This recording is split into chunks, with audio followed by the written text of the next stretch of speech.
আল্লাহর গিমান নারী তো দুনিয়ায় ছিল, বাড়ি ছিল, অট্টালিকা ছিল, আল্লাহ কোন জিনিসের অভাব ছিল না, কিন্তু সব গোলারে লাথি মারছি তুমি মালিক রে পাওয়ার জন্য।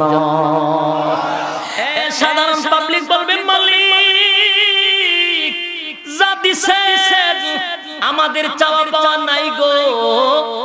আর উলামায়ে কেরাম বলবে মালিক আমাদের নিয়ামত এখনো বাকি আছে, আমরা কিছুই পাই নাই। আল্লাহ বলে বান্দা রে আমি কি তোদেরকে হুরু গিলমান দেই নাই, অট্টালিকা দেই নাই, বাড়ি গাড়ি দেই নাই? তোদেরকে কি আমি উন্নত মানের খাবার ব্যবস্থা করি নাই? এবার তোর গুনাহ বেশি রে, গুনাহ যত বেশি গো হায়াত তত কমতে থাকবে, আমল যত ভালো হয় হায়াত তত বেশি হয়।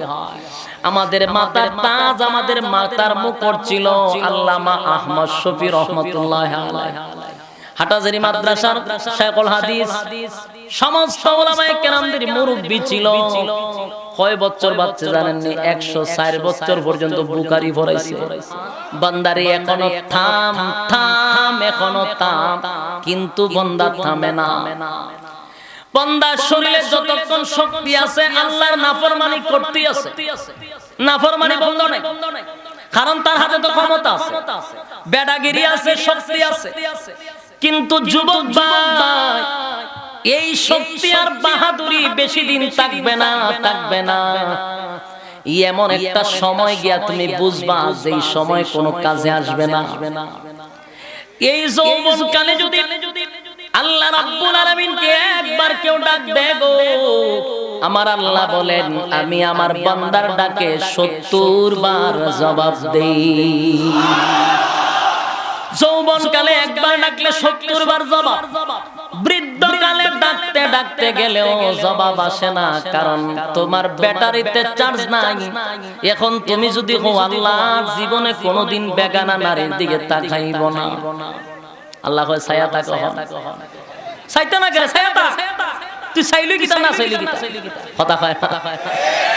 70 বছরের একটা বুড়াই যদি মাইয়া ফানের ভাই ছায়া তাক, সমস্যা আছে বলে ছায়া তাক। এখন 70 বছর 60 বছরের বুড়াই যদি মাইয়ারে মিস কল দেয়, কোনদিন আর মাইয়া ফ্রি কল দিব? ঘুরাইবা? ঘুরাই তো না, টাইম নাই। আল্লাহ কয় যেই সময় তোরে শক্তি দিছিলাম, যেই সময় গুনাহ থেকে ফিরার সামর্থ্য ছিল, এই সময় তো কইছত না। এখন তোর গুনাহ করার শক্তি নাই, এখন আয়া কথার জীবনে করতাম না। আল্লাহ কয় বারবারই কম করে না। এরে যুবক ভাই কথাগুলি বালিশের সঙ্গে মাথা লাগাইয়া একটু চিন্তা করে দেখবেন। বলে হুজুর একটা কথা কইছিল একটু চিন্তা করি না? ব্যবসা নিয়ে এত চিন্তা করেন, চাকরি নিয়ে চিন্তা করেন, বাচ্চা কাচ্চা নিয়ে চিন্তা করেন, বন্ধু বান্ধব নিয়ে চিন্তা করেন, একবারও কি বালিশের সঙ্গে মাথা লাগাইয়া নিজের জীবনটাকে নিয়ে চিন্তা করছেন? না না, চিন্তা করেন নাই। এই জন্য আমাদের মধ্যে পরিবর্তনও নাই। একবার যদি চিন্তা করতাম আমার বয়সটা কত, বর্তমান যুবকদের এখনকার জেনারেশন গড়ে যদি কেউ হায়াত পায় সর্বোচ্চ 60, বলুন সর্বোচ্চ কত? যদি হয় না হুজুর আমরা আব্বাই বাচ্চা 70-80 বছর, আমরা দাদাই বাচ্চা 100 বছর, বলে দাদা বাপের কথা বাদ দাও, এই দিন শেষ। এখনকার জেনারেশনের যুবকের হায়াত করে গেলে 60 বছর। বলে আমার বাবাই কেন বেশি বাঁচলো?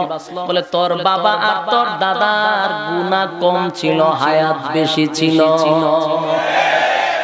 এই আমাদের বাবা আমাদের দাদাদের গুনাহ কম, হায়াত বেশি, কথা হয় না? আমাদের দাদা বাবারা মোবাইলের গুনাহ করছে না, এখনকার যুবকরা মোবাইলের গুনায় লিপ্ত। আগের আগের মুরব্বীরা, আগের আমাদের বাপ দাদারা গীবত করতে গেলেও দোকানে যাওয়ার লাগছে, শাস্ত্র লেগে গীবত করার লাগছে, ঠিক না? আর ডিজিটাল যুগে এখন লেপের তলে হুইয়া হুইয়া দেখা যায় গীবত করা যায়, কথা হয় না? যে গজবের ফেসবুক বাইরেছে, এটার ভিতরে ঘুমায়া ঘুমায়া গীবত করা যায়। আর একজনের 14 গোষ্ঠী উদ্ধার করে দিতেছে লেপের তলে ঘুমাইয়া। এই গুনাহ তো আমার দাদার ছিল না, বাবারও ছিল না, তাই তাদের হায়াত গেছে লম্বা। তোমার আমার গুনাহ বেশি, হায়াত কম। 60 তো হইছি গড়ে, কিন্তু দেখা যায় 40 বছর হইলেই কিডনি ড্যামেজ হয়ে যায়। ব্লক হয়ে যায়, স্ট্রোক করে, শেষ, প্যারালাইসিস হয়, ক্যান্সার হয়, কত রোগে আক্রান্ত। কথা কয় না? এর একটা কারণ তোর গুনাহ বেশি রে, গুনাহ যত বেশি গো হায়াত তত কমতে থাকবে। আমল যত ভালো হয় হায়াত তত বেশি হয়। আমাদের মাতার তাজ, আমাদের মাতার মুকুট ছিল আল্লামা আহমদ শফি রহমাতুল্লাহ আলাইহি। হাটাজারি মাদ্রাসার শায়খুল হাদিস, সমস্ত উলামায়ে কেরামদের মুরব্বি ছিল। কয় বছর বাচ্চা জানেন নি? 104 বছর পর্যন্ত বুখারী পড়াইছে। সুবহানাল্লাহ। বাড়ি গিয়া বলে কেমন হয়? 104 বছর বুখারী পড়াইছে মিয়া। আর আমরা এখন ওই চশমা 60টা 5টা লাগে পাওয়ারে। আমরা দেখি না, কিন্তু তারা এইভাবে বুখারী পড়াইছে। সুবহানাল্লাহ। কেন? গুনাহ কম, হায়াত বেশি। আর আমরা সাইডে যাওয়ার আগে কত জোড়া তালি দিয়ে আমরা বাঁচতে হয়, ঠিক নেই? খালি আমরা জোড়া তালি দেয়, এটা গেছে গা, এটা গেছে গা, এই সমস্যা, এই সমস্যা। আরে যুবক ভাই, এক নাম্বার কারণ হলো গুনাহ। গুনাহ বেশি, গুনাহ বেশি, হায়াত কম। কথা হয় না? এই মোবাইল বন্ধ করে, মোবাইলে কথা কইছে, কথাগুলো একটু দিলের কান লাগায় শুনে। আপনারা কি খারাপ লাগতেছে? কথাগুলি বালিশের সঙ্গে মাথা লাগায় একটু চিন্তা করবেন। আল্লাহ রাব্বুল আলামিন বলেন, বান্দারে আমি প্রত্যেককে একটা সময় দিয়া দুনিয়াত পাঠাইছি, প্রত্যেককে একটা সময় দিছি। আর এই সময়টা দেওয়ার পরে আল্লাহ সময়ের কসম করছে। সুবহানাল্লাহ। আল্লাহ বলেন সময়টার কসম করছি, কসম কইরা বলছি বান্দা শুন, ওয়াল আসর, সময়ের কসম, ইন্নাল ইনসানা লাফি খুসর। আল্লাহ বলেন সময়ের কসম করে বলি পৃথিবীর সব মানুষ ক্ষতিগ্রস্ত। এই কথা কি আমার না আল্লাহর? আল্লাহ বলেন পৃথিবীর সব মানুষ ক্ষতিগ্রস্ত। এর যুবক ভাই, আমার মালিক যদি নিজে বলে পৃথিবীর সব মানুষ ক্ষতিগ্রস্ত, ওয়াল আসর, তাও আবার সময়ের কসম করে বলেন পৃথিবীর সব মানুষ ক্ষতিগ্রস্ত। এরপর আল্লাহ বলেন ইন্নাল ইনসানা লাফি খুসর ইল্লাল্লাযীনা আমানু ওয়া আমিলুস সালিহাত ওয়া তাওয়াসাউ বিল হাক্কি ওয়া তাওয়াসাউ বিস সাবর। আল্লাহ রাব্বুল আলামিন বলেন পৃথিবীর সব মানুষ ক্ষতিগ্রস্ত, তবে 4টা কর্মসূচি যারা পালন করবে তারা ব্যতীত। আল্লাহ কিন্তু ধ্বংস কইছে সবাই, কিন্তু আবার বান্দার জন্য কত মায়া। এর 4টা কাজ যদি করতে পারোস, আমি আল্লাহ ওয়াদা দিলাম তোরে ধ্বংস করতাম না। সুবহানাল্লাহ। ফারিদ গিয়া বলে আপনারা গুতা দিলে সুবহানাল্লাহ কোন কেন? সুবহানাল্লাহ কথার অবস্থান বুঝছেই তো সুবহানাল্লাহ কোয়া, ঠিক না? আশ্চর্য জিনিস শুনলে সুবহানাল্লাহ বলবেন। একবার সুবহানাল্লাহ বললে রব্বে কারীম বলেন জান্নাতে তার জন্য ফলের গাছ লাগানো হয়।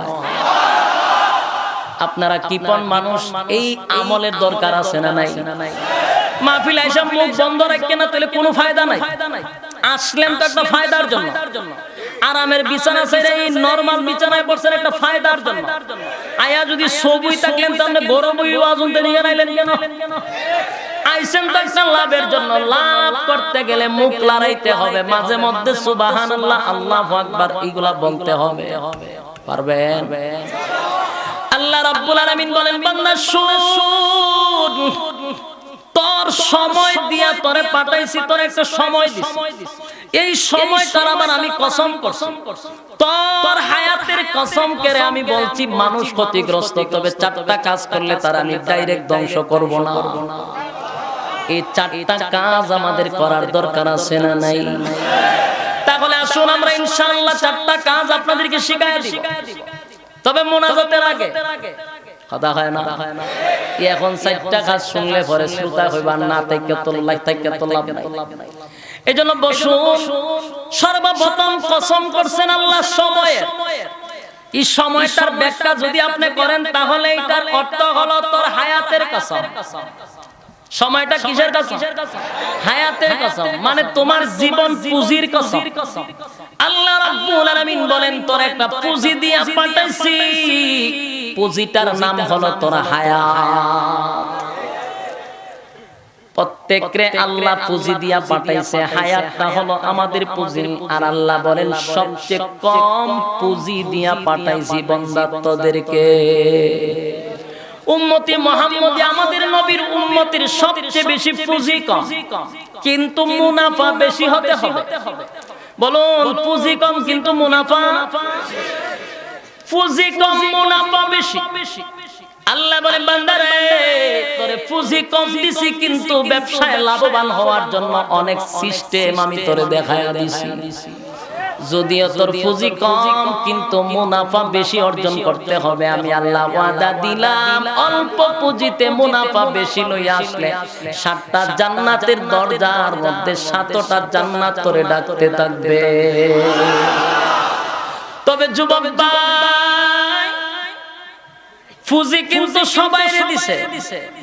এই পুঁজি লইয়া ব্যবসা করব কোথায়? দুনিয়ায়। ব্যবসার জায়গা কোথায়?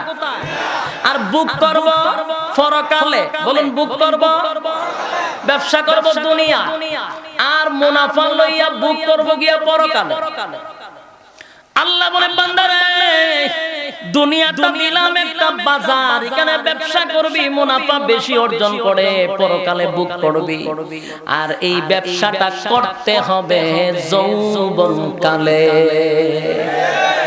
ব্যবসার সময় কিন্তু নির্ধারণ করা আছে, সময় কিন্তু ঠিক করা আছে। কোন সময় ব্যবসায় লম্বা কথা কয় না। বার্ধক্যে পৌঁছে গেলে হিসাব কিতাব বুঝে না, দেখবেন ব্যবসা করতে পারে না। কাস্টমারের মাল কয়টা নিচে মাথায় নাই, কারণ আস্তে আস্তে দুর্বল হয়ে গেছে। আবার একেবারে কম বয়স হলেও ব্যবসা বুঝবে না। দুনিয়ার ব্যবসা করতে গেলেও যৌবনকালে করে, আর আখিরাতের ব্যবসা করতে গেলেও আল্লাহ বলেন যৌবনকাল দরকার।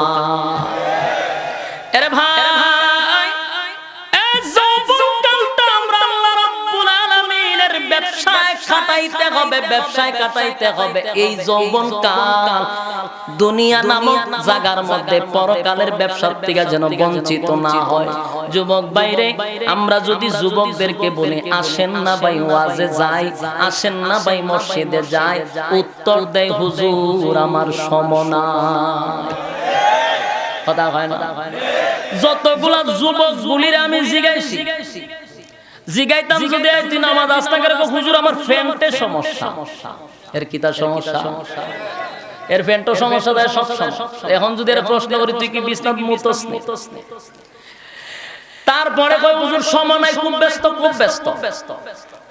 অথচ এই যুবকটারে যদি দেখা যায় মসজিদের দিকে ডাক দেই, কয় হুজুর সময় নাই, মাহফিলে ডাক দিলে সময় নাই, কিন্তু তারই দেখা যায় আবার বিপিএল আইপিএল এ ঘন্টার পর ঘন্টা 60 চক্কা দেখে। এক বিপিএল খেলা আইপিএল খেলার মধ্যে ঘন্টার পর ঘন্টা বসে সময় দেয়। এখানে সময়ের কোনো অভাব নাই। সময়ের শর্ট হইল মসজিদে গেলে, মাহফিলে গেলে। কথা হয়। আল্লাহ রাব্বুল আলামিন বলেন বান্দা আমি তোর সময় দিলাম গো, আমার দেওয়ার সময় আমারে দিলি না, আমারে দিলি না। বিপিএল ডে দিলি, আইপিএল ডে দিলি, চাকরিতে দিলি, ব্যবসাতে দিলি, তোর সন্তানরে দিলি, তোর পুত্ররে দিলি, বন্ধু বান্ধবরে দিলি, বান্দারে আমারে দিলি না, আমারে দিলি না। তাহলে শোন, এই সময়টারও কিন্তু আমি আল্লাহ একটা হিসাব নিব। বলুন সময়ের হিসাব দিতে হবে কিনা? আল্লাহ কইব তোর একটা পুঁজি দিছিলাম ব্যবসা করার লাগি, তুই পুঁজিটা কোন কোন জায়গায় খাটাইছ আমারে কও। যদি পুঁজি নষ্ট করে নেই, পুঁজিরও হিসাব আছে না নাই? পুঁজির হিসাব না দিয়া সামনে যাওয়ার কোন সিস্টেম। এই জন্য বলি যুবক ভাই, পুঁজি ঠিক রাইখা ব্যবসা করতে হবে গো। আল্লাহ বলেন আমি কিয়ামতের মাঠে তোর পুঁজির হিসাব নিব। কোন জায়গায় ব্যয় করছ হিসাব দে। তোর সময় নাই মসজিদে, তোর সময় নাই মাহফিলে, কিন্তু তোর সময় আছে বিপিএল, আইপিএল, ক্লাবে, ক্যাসিনোতে। যত আকাম কুকামের সময়ের অভাব নাই, কিন্তু মসজিদ মাদ্রাসায় ডাকলে, মাহফিলে ডাকলে, দ্বীনি আলোচনা শোনার জন্য ডাকলে তার সময় হয় না। বেচারা মারাত্মক ব্যস্ত। কিয়ামতের কাঠিল ময়দানে আল্লাহ রাব্বুল আলামিন বলবেন, যুবক আমি তোর একটা সময় দিছিলাম, আজকে তুই আমার কাছে সময়ের হিসাব দে। সেদিন আল্লাহ বলবেন, বান্দারে তোর আগেও মাফ করে দিলাম, পরেও মাফ করে দিলাম, শুধু যৌবন কালের হিসাব আমার কাছে দে। আমি আল্লাহ যৌবন কালের হিসাব দিতে পারলে তোরে জান্নাতে ঢুকায়া দিব। তওবা করতে হবে। যৌবন কালে যেই সময় আমি ইচ্ছা করলে একটা মেয়ের দিকে তাকাইতে পারি, এই সময় যদি কই আল্লাহ আমার মনটা চায় মেয়েটার দিকে তাকানো, কিন্তু তোমার ভয়ে আমি ওই বেগানা নারীর দিকে আর তাকাবো না। আল্লাহ আমি চাইলে তাহাজ্জুদের নামাজ বাদ দিতে পারি গো, কিন্তু তোমার ভয়ে আর নামাজ বাদ দিব না।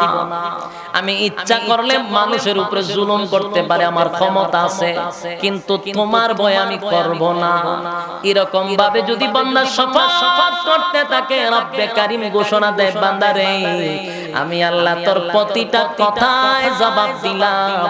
আর আমি আল্লাহ ঘোষণা দিলাম, এই কথা বলার সময় যদি বান্দা বান্দি তওবা করার সময় যদি এক ফোঁটা চোখের পানি ফেলে দেয়, চোখের পানি নাকের ডগায় আসার আগে আগে আমার আল্লাহ রাব্বুল আলামিন ঘোষণা দেয়, বান্দারে নাকের ডগায় পানি আসার আগে আগে আমি আল্লাহ ঘোষণা দিলাম তোর জিন্দেগীর সমস্ত গুনাহ মাফ করে দিলাম। এ ভাই যৌবনকাল মালিকের কাছে লাগাইতে হবে গো। যৌবনকাল আমার মালিকের কাছে পছন্দ। আর আপনারা ভালো করে দেখবেন, যৌবনকালটা সবার কাছে গ্রহণযোগ্য। যেমন আপনার বউয়ের কাছে আপনি গ্রহণযোগ্য, মা বাপের কাছে গ্রহণযোগ্য, ভাইয়ের কাছে গ্রহণযোগ্য, পাড়া মহল্লায় থানায় সব জায়গায় আপনি গ্রহণযোগ্য। এই সময়টার দাম সব মহলে করে সহ। এই সময় যদি আল্লাহর গোলামি করি, আল্লাহ বলেন এই সময়টা আমার কাছেও গ্রহণযোগ্য। আর বৃদ্ধকাল দেখবেন ঘরের মধ্যে দাম নাই, কথা হয় না? ঘরের মধ্যে নিজের বউয়েও দাম দেয় না, বেড়ার বেড়ার না করে মসজিদে যাও। ফুলা বানের কাছে গিয়ে কথা কইলে আপনি বেশি কথা কন। নাতির কাছে কথা বললেও নাতি কয়, দাদা তোমার বক বক বন্ধ করো। সমাজের মানুষের সামনে কথা কইলে পারে আপনি মুরব্বী মানুষ, কথা কওয়ার দরকার নাই, কথা কয় না? বেচারা এখন কোন জায়গায় সম্মান নাই, কোন জায়গায় তার গ্রহণযোগ্যতা নাই। আল্লাহ রাব্বুল আলামিন বলেন এই সময়টা আমার কাছেও নাই।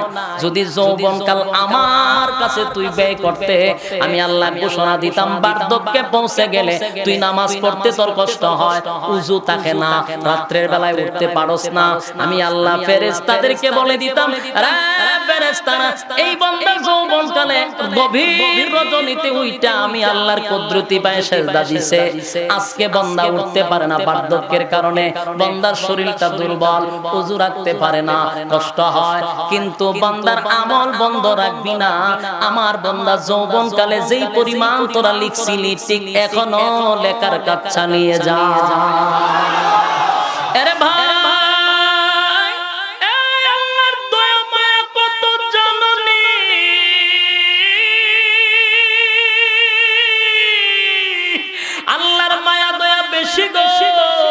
তবে শর্ত হলো যৌবনকাল আমারে দিবি, বৃদ্ধকালে তোরে বোনাস দিব, বোনাস দিব, বোনাস দিব।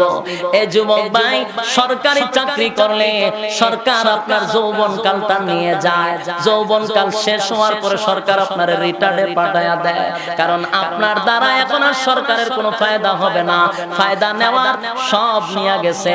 এবার সরকার চিন্তা করে তার যৌবনকাল আমারে দিছে, এখন সে আর কাজ করতে পারবে না, বার্ধক্যে পৌঁছে গেছে, সরকারও তার পান্টের থেকে মৃত্যুর আগ পর্যন্ত তার একটা ভাতা দিয়া দেয়, চাকরি সারার সাথে সাথে তার মোটা অঙ্কের একটা টাকা দেয়।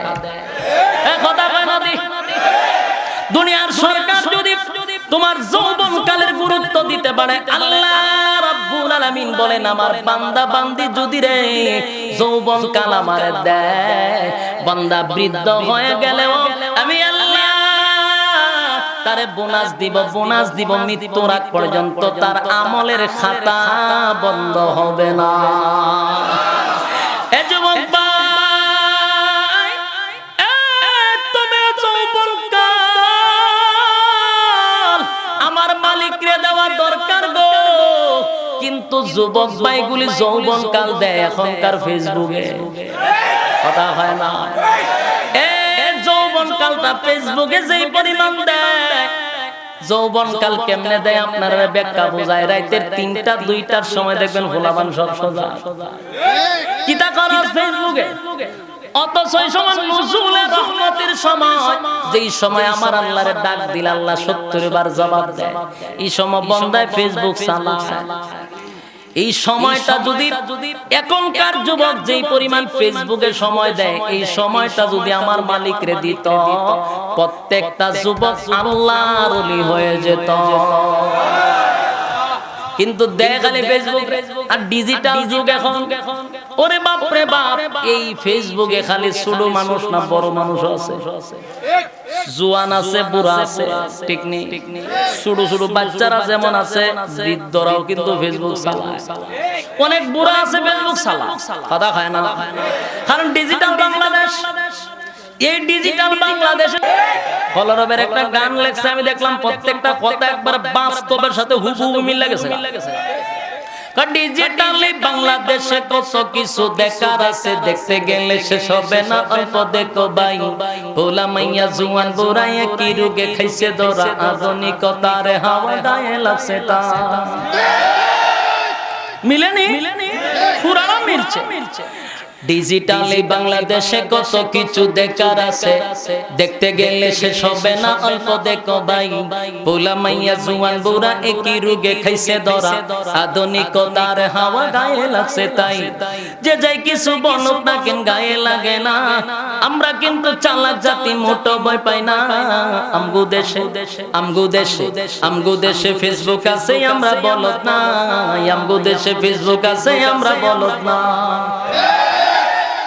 এই ফেসবুক তারা বানাইছে হাইকোর্ট, ফেসবুক তারা বানাইছে পত্রিকা, আর নিজেরা সে সাংবাদিক মনে করে, যারা মনে সেটা লিখে ছেড়ে দিল।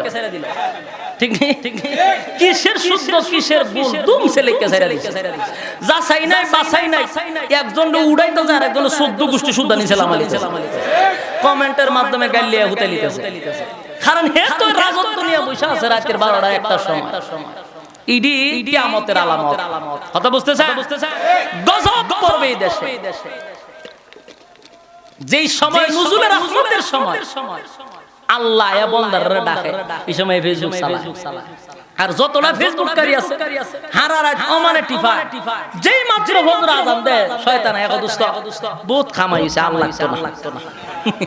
দোস্ত অনেক হইছে, মারহাবা এবার রাখো, ঘুমাও, তোমার স্বাস্থ্যের প্রতি খেয়াল করতে হইব। তোমার স্বাস্থ্যটা এমনি ভাঙ্গি আছে, চোখ দুইটা কাটাত গেছে গা, সাবা দুইটা ভাঙ্গিয়া ভিতরে ঢুকে গেছে গা, তুমি এখন একটু ঘুমাও। এই সময় শয়তানে আখ খাও টিফা শুরু করে, এবার আযানের সময় ঘুমাই গেছে। ঘুমায়া 12টার সময় উঠে বিস্তার মুত্তা দেয়, কথা কয় না। এই হলো আমাদের দেশের হালত। মুরব্বিরা বুঝরিতে কিতা কয়, কারণ এরা তো লাইনও নাই, এই জগতে এরা নাই। কিন্তু মুরব্বি চিন্তা আছে যে হুজুরে কিতা কয়, আসই কয় রাতে কিতা করে এরা। আরে সাসা রাতে যে কিতা করে কেমনে কই, এই যে লেফে তলিবা টানতা যায়, হে আছে টানতে আছে। মুরব্বীরা তুই জগৎ অন ভাড়া দিছে না, কারণ মুমিন সিংহের মুরব্বীরা তো আরো সরল, এই দুনিয়া তুই না এরা, ঠিক হেমদাদের 14 গোষ্ঠী উদ্ধার করলে তাদের ফেসবুকে এই খবর নাই। একমতে মুরব্বীরা আল্লাহ ফিতনাত থেকে বাঁচায় দিয়েছে। এরা আমরা কয়েক হাজার বছর আগে জান্নাতে যাইব। আল্লাহু আকবার বলেন। এই যে মুরব্বি সাদা দাড়িওয়ালা, এখানে আরো অনেক মুরব্বি আছে, এরা আল্লাহ অন্তত পক্ষে এই ফিতনাত থেকে বাঁচায় দিয়েছে। এজন্য প্রত্যেকটা মুরব্বি সাজদা করে শুকরিয়া আদায় করা দরকার। বর্তমানে যে ফিতনা চলতেছে আপনারা আল্লাহ নিজ হাতে হেফাজত করছে। আপনারা এটা চিনেন না, এটার মধ্যে টানাটানিও করেন। ঠিক না? কারণ গীবতের এক নাম্বার কারখানা হলো ফেসবুক। এটা হলো গীবতের মেইন কেন্দ্র। এখান থেকে বিভিন্ন জায়গায় সাপ্লাই হয়। কথা হয় না? আল্লাহ মাফ করুক, আমিন। আল্লাহ রাব্বুল আলামিন বলেন, এর যুবক, পুঁজি দিয়া পাঠাইছি, পুঁজি শেষ হয়ে গেলে কিন্তু ব্যবসায় ক্ষতিগ্রস্ত। কথা হয় না? তোর পুঁজি কম, মুনাফা অর্জন করতে হবে বেশি।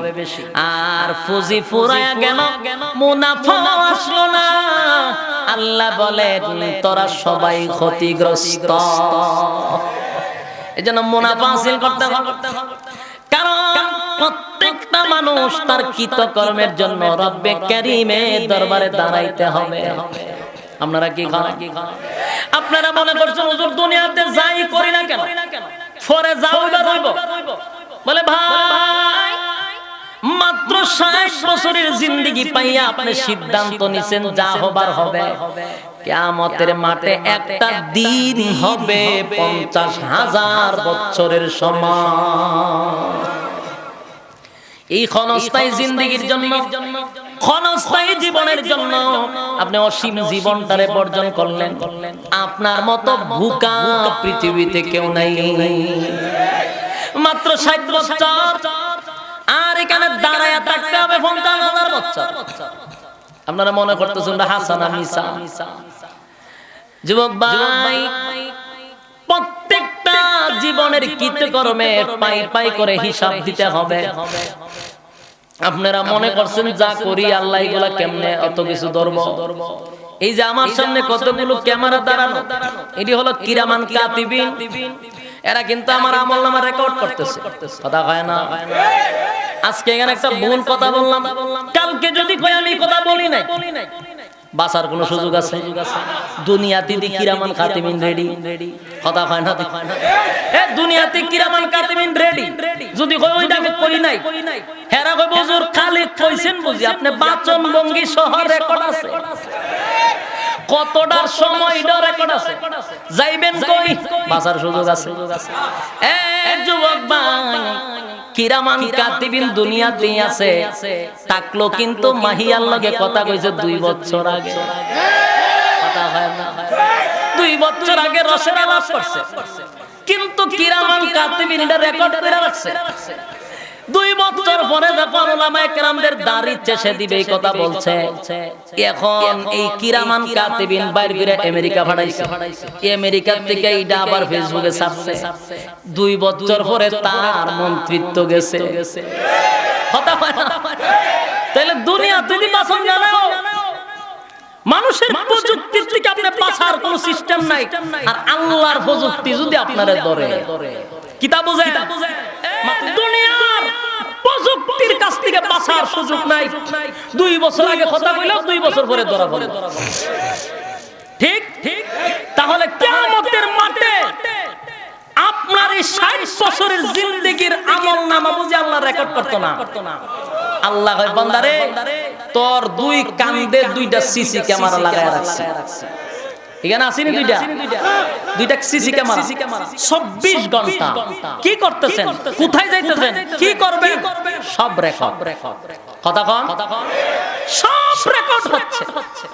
এই রেকর্ড কিয়ামতের মাঠে আল্লাহ রাব্বুল আলামিন উপস্থাপন করবে।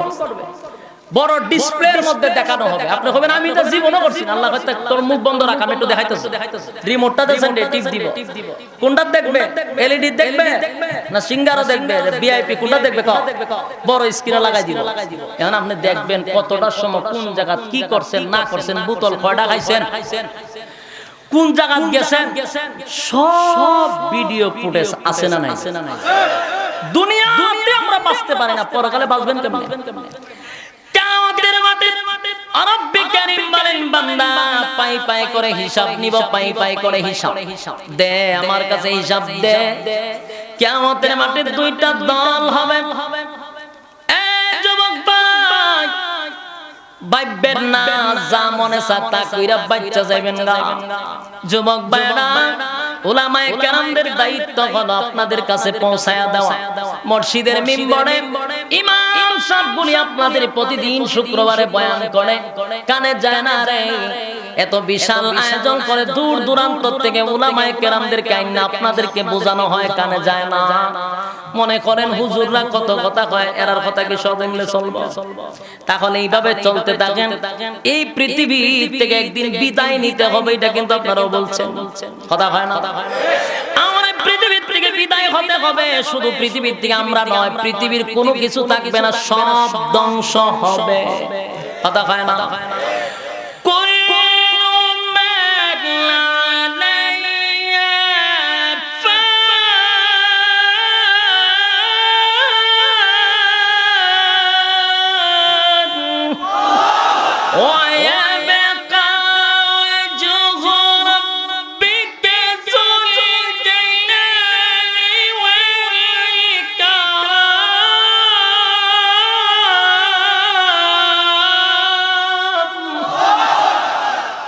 সব ধ্বংস হবে, সন্দেহ আছে? আল্লাহ বলে ঝালঝালা হবে জমিনের মধ্যে, এই জমিন থাকবে না, চন্দ্র থাকবে না, সূর্য থাকবে না, সাতটা আসমান থাকবে না, সব ভাঙিয়া বেড়ে যাবে। সূর্য ভেঙে যাবে, চন্দ্র ভাঙবে, পাহাড়গুলো উঠতে থাকবে। আল্লাহ বলেন ইজা জুলজিলাতিল আরদু জিলজালাহা, জমিনের মধ্যে জালজালা শুরু হবে, জমিনের মধ্যে কম্পন সৃষ্টি হবে, জমিনের ভিতর থেকে সব বাহির হয়ে যাবে, জমিন কথা বলতে থাকবে, জোরে জোরে করেন সুবহান। জমিন কথা বলতে থাকবে, কোন জায়গায় দাঁড়াইয়া কি করছেন সব জমিন বলতে থাকবে, বাঁচার কোনো সুযোগ নাই। আল্লাহ বলেন সব ধ্বংস হয়ে যাবে। ইসরাফিল আলাইহিস সালাতু ওয়াস সালামের সিংহায় ফুঁক দিলে মানে সব ধ্বংস।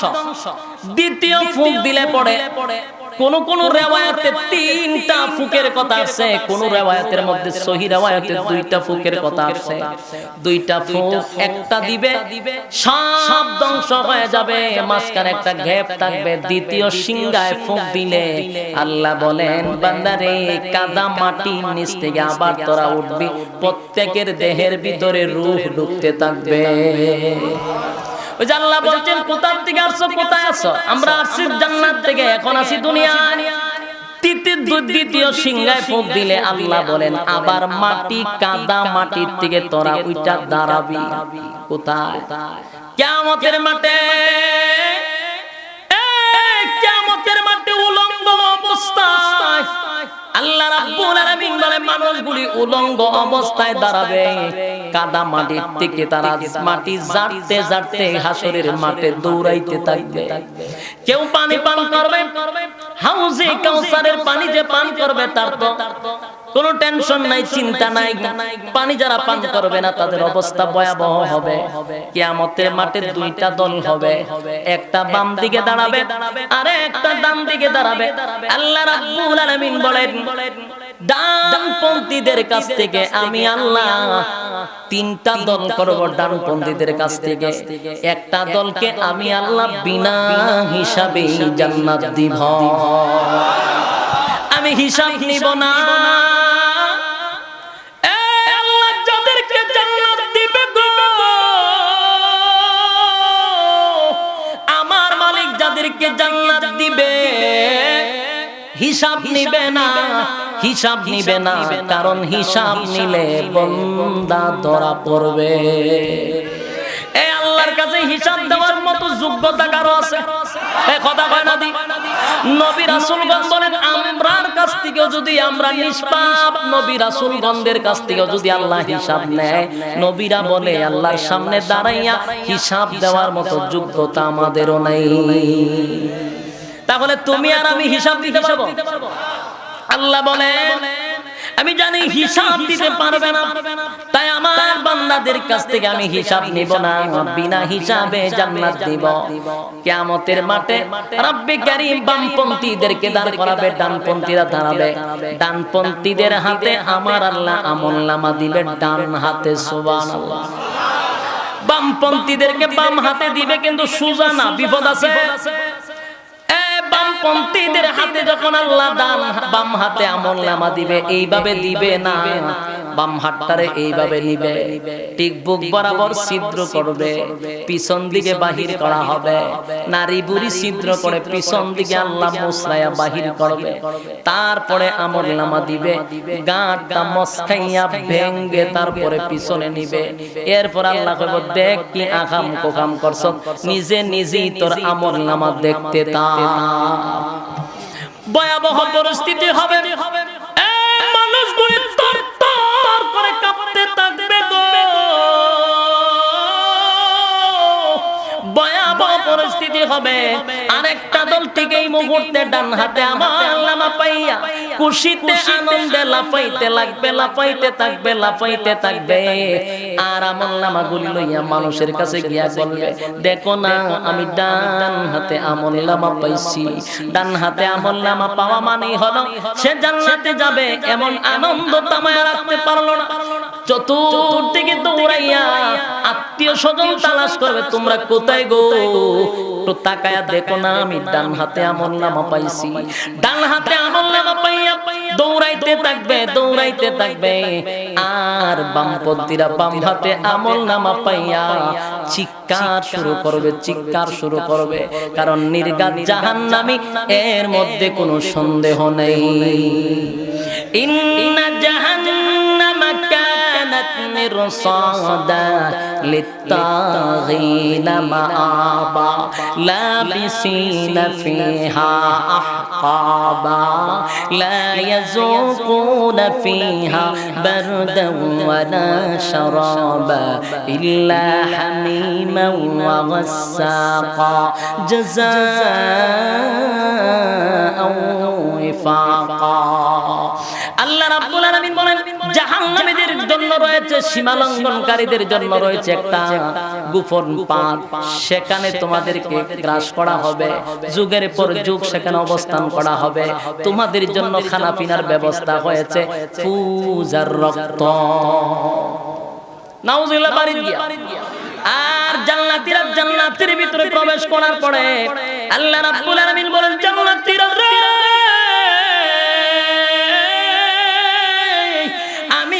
দুনিয়ার জমিনে তোদের সঙ্গে কত কিছু ওয়াদা করছি, বান্দা তোরে এই দিমু সেই দিমু। আজকে জান্নাতের ভিতরে নাজ নিয়ামত পাইয়া তোরা কি আমার উপরে সন্তুষ্ট? দেখ তো বান্দা, আমি আল্লাহ কোন জিনিসটা তোদেরকে দেই নাই, একটু দেখ আর আমার বলতে থাক। জান্নাতীরা জান্নাতের ভিতরে ঘুরবে আর বলবে, মালিক যা বলছিলাম আমরা জান্নাতের ভিতরে ঘোরাফেরা করে, জান্নাতের ভিতরে ভ্রমণ করে, জান্নাতের নাজ নিয়ামত আমরা দেখার পরে বুঝতে পারলাম দুনিয়াতে মাত্র 3 ভাগের আলোচনা করেছ, 97 গুণ জান্নাতে বেশি দিছ। একটা জবান বন্ধ রাখবেন না, আল্লাহু আকবার। আরো জোরে বলেন আল্লাহু আকবার। যুবক ভাইরা আমার, কম দিব না বেশি দিব? আরো জোরে সাউন্ড বাড়া, সাউন্ড কমাইতেছেন কেন? কম দিব না বেশি দিব? দুনিয়াত হইছে কয় গুণ? 3 গুণ। আর জান্নাতে 97 গুণ বেশি পাইব বান্দা। এরপর আল্লাহ জিগায়, বান্দা শুন, জান্নাতের ভিতরে দেখার পরে বললি আমি আল্লাহ তোদেরকে 97 গুণ বেশি দিছি বলা হয়। তাহলে বান্দা আর তো কোনো আফসোস নাই, আর কোনো চাওয়া পাওয়া নাই।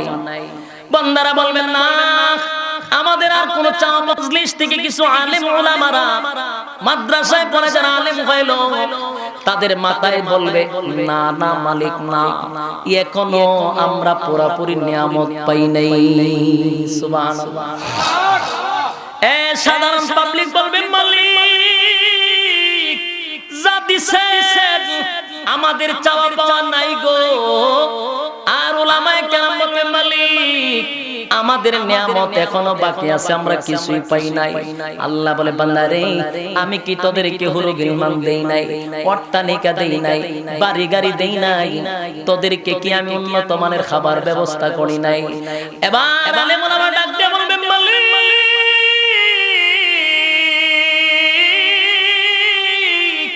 গাড়ি বাড়ি তো দুনিয়ায় ছিল গো, আল্লাহ হুরুগিলমান নারী তো দুনিয়ায় ছিল, বাড়ি ছিল, অট্টালিকা ছিল, আল্লাহ কোন জিনিসের অভাব ছিল না, কিন্তু সব গোলারে লাথি মারছি তুমি মালিক রে পাওয়ার জন্য।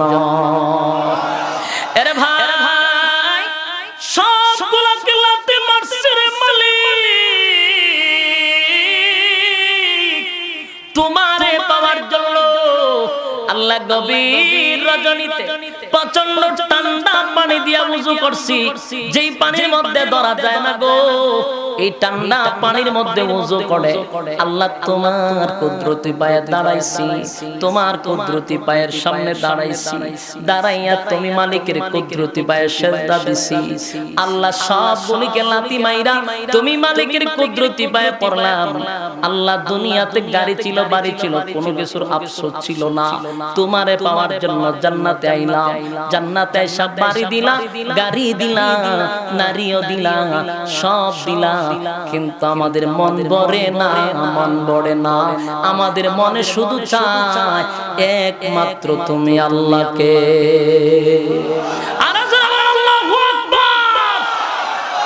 সম্মানিত সুধী, এই নিয়ামত বড় নিয়ামত, আল্লাহর দ্বিধার সবচেয়ে বড় নিয়ামত। সুবহানাল্লাহ।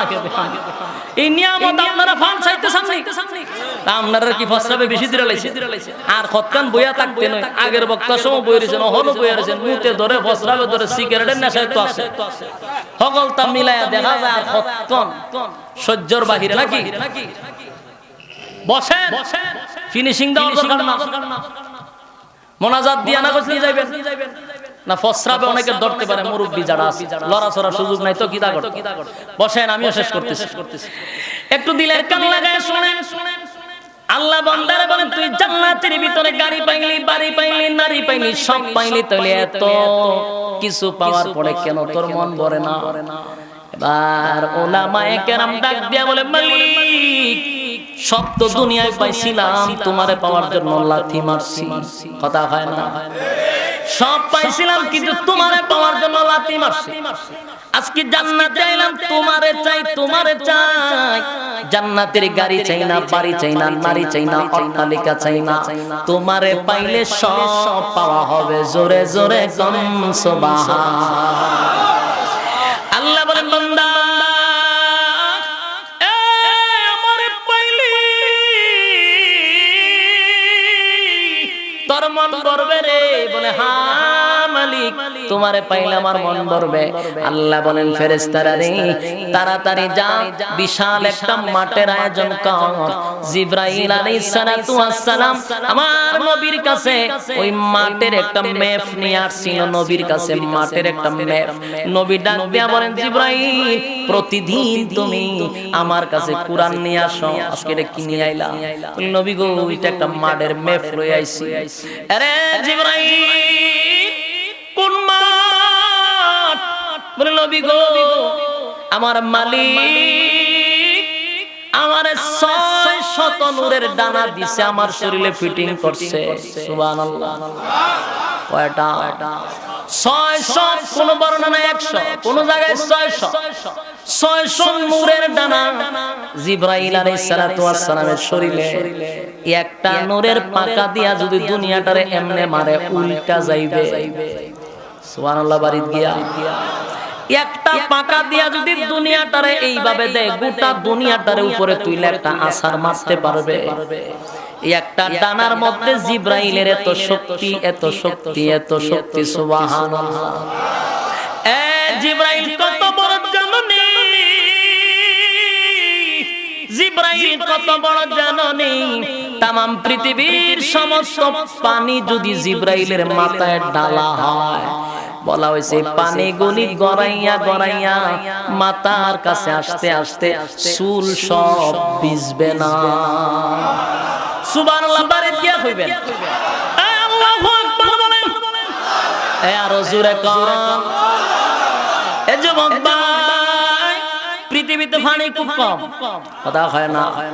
এই আটলান্টিক সাগরের কত পানি, মহাসাগরে কত পানি, ভারত সাগরের কত পানি, আমরা বাংলাদেশের বঙ্গোপসাগরে কত পানি, পদ্মাত কত পানি।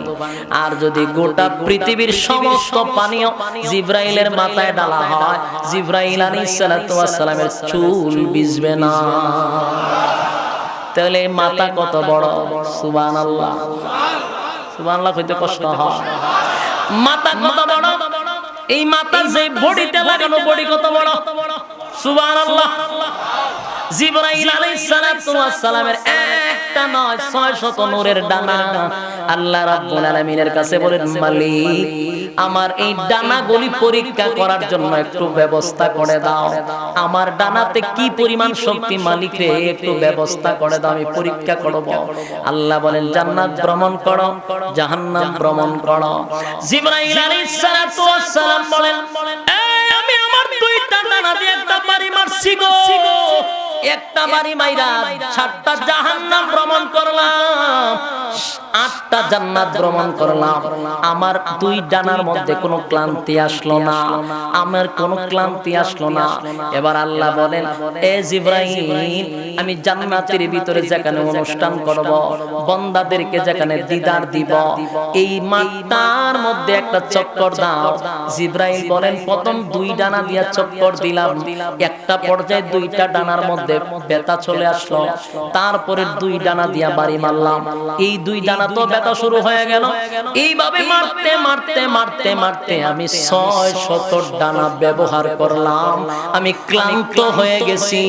এবার জিবরাইল চিৎকার দিয়া বলেন, আরে মালিক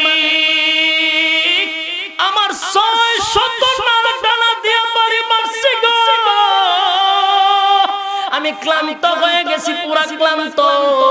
এরে মালিক আমি জানতে চাই, আমার 600 ডানা দিয়া যে আমি কোরাল দিলাম, এই মাঠটা কতটুকু পর্যন্ত গিয়া পৌঁছতে পারছি, একটু আপনার কাছে জানতে চাই। আল্লাহ রাব্বুল আলামিন ঘোষণা দেন, ফেরেশতা শুন, দুইটা ডানা দিয়া জান্নাত জাহান্নাম ভ্রমণ করলি, 600 ডানা দিয়া মাঠ ভ্রমণ করলি, জানোস নি কতটুকু আগাইছ? বলেন না। বলে ওই মাঠের 4 ভাগের 1 ভাগের একটা কোনা পর্যন্ত শেষ করতে পারোস নাই। একটা জবান যদি বন্ধ থাকে বুঝবো ঈমানের দুর্বলতা আছে। সমস্ত শরীরের শক্তি দিয়া বলে আল্লাহু আকবার।